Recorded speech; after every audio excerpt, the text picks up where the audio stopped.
দুই নম্বর ওয়ার্ড উৎসব কমিটি আনন্দধারা 2025। 12 জানুয়ারি রবিবার উৎসব শুরু হয়েছে। শুরুর দিন বর্ণাঢ্য শোভাযাত্রা হয়েছে।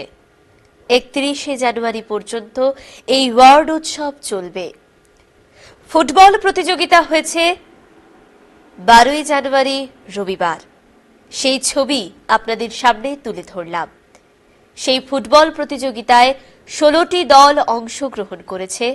তাতে জিতেছে বাঘাযতীন রাইজিং স্টার। রানার্স হয়েছে Baghajatin river Sangha.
Amudarya News, Voice of the Marginal.